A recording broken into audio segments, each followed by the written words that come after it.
제22회 국무회의를 시작하겠습니다.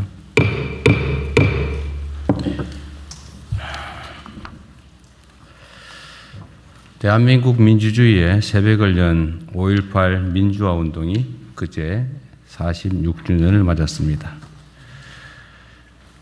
계엄군의 모진 탄압에도 주먹밥을 나누며 서로를 지킨 5월 강주의 그 용기와 연대 정신은 우리 사회 민주주의의 고귀한 뿌리로 뻗어나갔습니다. 그 힘이 있었기 때문에 우리는 2년 전 겨울 그 칠흑 같은 내란의 어둠을 몰아내고 국민주권의 새 역사를 당당하게 써 내려갈 수 있었습니다. 이제 대한민국은 다시 한번 새로운 도전의 문턱에 서 있습니다. 현재 우리 앞에는 성장 동력 약화, 양극화 심화, 국제 질서의 재편, 인구 문제, 지방 소멸 같은 구조적 위기 요소들이 동시에 밀려오고 있습니다. 그러나 그 모진 시련에도 굴하지 않고 서로 굳게 맞잡은 손으로 산업화와 민주화를 차례로 꽃피우며 쉼없이 희망의 길을 열어온 주권자 국민들이 계셨기 때문에 오늘의 위기도 결국에는 미래의 기회로 탈바꿈하게 될 것입니다. 진영과 지역, 세대를 넘어 더 큰 통합과 더 굳건한 연대로 글로벌 초격차 강국으로 도약해 국민의 삶을 제대로 바꿀 수 있도록 함께 힘을 모아주시기 바랍니다. 국민 모두와 함께 그 길을 앞장서서 굳건하게 개척해 나갈 것입니다. 국정의 가장 큰 목표는 국민들의 삶을 실질적으로 개선하는 것이고 정책의 성패는 국민 삶에 실질적인 변화가 있느냐, 얼마나 되느냐로 평가됩니다. 우리 정부가 2주 후면 출범 1년을 맞습니다. 어려운 대내외 환경 속에서 시급한 과제들을 안고 정부 임기를 시작했지만 국민 여러분의 성원과 여러 공직자들의 헌신 덕분에 여러 고비들을 그나마 잘 헤쳐나가고 있다고 자부합니다. 다만 국민의 삶에 더 크고 더 실질적인 변화를 만들어내려면 다시 한번 조심을 되새기고 국정에 임하는 자세를 새롭게 다잡을 때입니다. 특히 선제적이고 적극적인 행정으로 국민들께서 체감하실 수 있는 작은 성과들을 꾸준히 많이 쌓는 노력을 지속해야 합니다. 자주 말씀드리지만 한 방은 없습니다. 단순히 어떤 사업을 했다, 어떤 사업을 기획했다가 아니라 그 정책 결과가 국민의 삶을 어떻게 바꿨는지에 늘 초점을 두어야겠습니다. 국민 삶 개선에 기여한 공직자들에 대한 포상도 또 격려도 아끼지 말아 주시기 바랍니다. 지난주에 80대 어르신이 온열 질환으로 사망하는 안타까운 일이 생겼다고 합니다. 온열 질환 사망 사례는 작년보다 한 달 이상 빠릅니다. 더군다나 기상청에 따르면 올 여름은 평년보다 기온이 더 높을 거라 합니다. 더위가 본격화되기 이전에 관련 정책 전반을 세밀하게 점검해 주시기 바랍니다.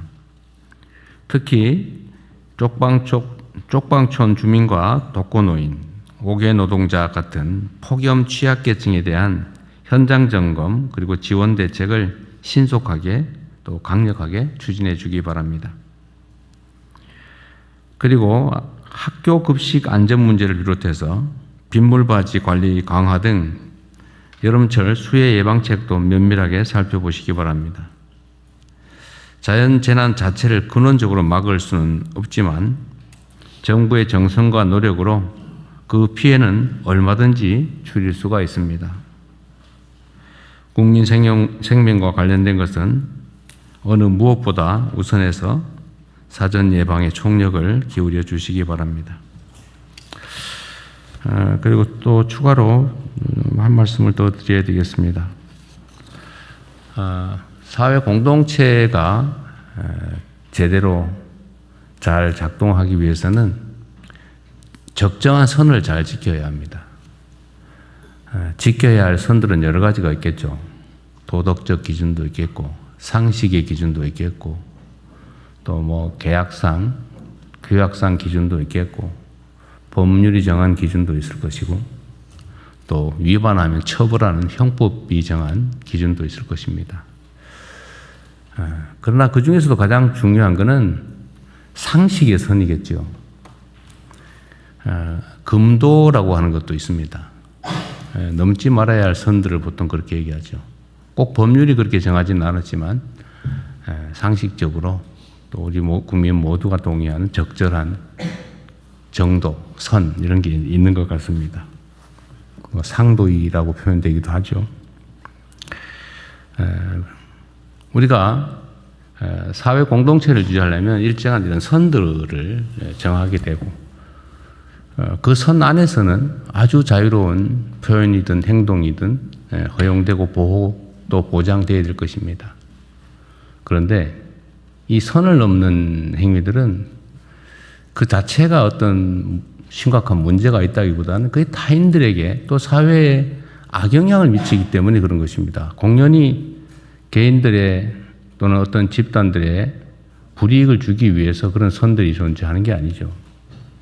그 선을 넘어서면 타인들의 피해가, 손실이 공동체에 피해가 발생하기 때문에 그렇습니다.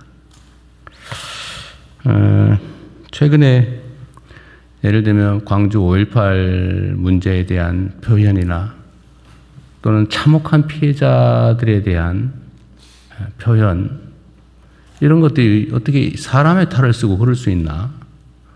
이런 것들이 상당히 많이 벌어집니다. 그것도 그냥 한 개인이 구석에서 또는 몇몇 개인들이 술 먹으면서 하는 소리가 아니고 공개된 장에서 책임 있는 인사들이 조직적, 체계적으로 그런 만행을 저지릅니다. 그게 어떻게 인간사회라고 할 수 있겠어요? 그게 꼭 형법이 정하는 처벌, 제재, 물리적 제재 대상이 아니라고 한들 그렇게 하면 되겠습니까? 사람에게 요구되는 인륜 도덕이라고 하는 것도 있는 거죠. 또 사회적 약자들을 배려하기 위해서 우리가 일정한 특별한 보호를 하기도 합니다. 대표적인 게 단체 행동권, 노동 단결권, 교섭권 이런 거겠죠. 뭐 집회 결사의 자유도 유사합니다.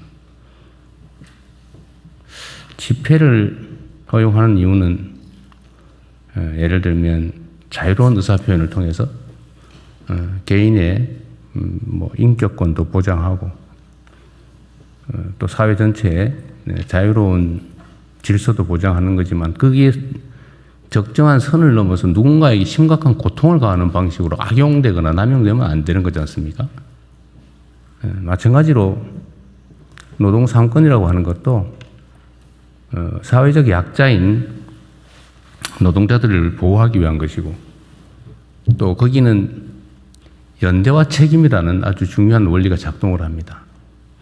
오로지 개인 몇몇 사람의 이익만을 위해서 집단적으로 뭔가를 관철해내는 무력을 준 것이 아닙니다. 적정한 사회적 균형을 유지하기 위해서 약자들에게 힘의 균형을 이루어주기 위한 헌법적 장치이죠. 기업에는 여러 이해관계인들이 관여합니다. 위험과 손실을 부담한 투자자들이 있죠. 뭐 손실과 위험을 부담했으니까 당연히 이익을 나누는 권한을 갖습니다. 그게 본질이죠. 노동에 대해서는 정당한 노동의 대가가 보장돼야 됩니다. 물론 채권자들은 당연히 채권 회수를 할 수 있어야죠. 소비자들도 보호돼야 되고 연관된 기업, 생태계들도 보호돼야 됩니다.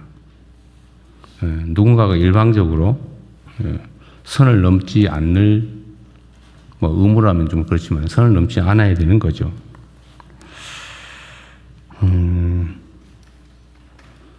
그런데 지금 일부 노동조합이 뭐 단결권, 단체 행동권을 통해서 단체 교섭을 하고 자신들의 이익을 관철하기 위해서 노력하는 건 좋은데 그것도 적정한 선이 있지 않나 싶어요. 영업이익에 대해서 이익을 배분받는 것은 투자자가 하는 것입니다. 주주가 하는 거죠.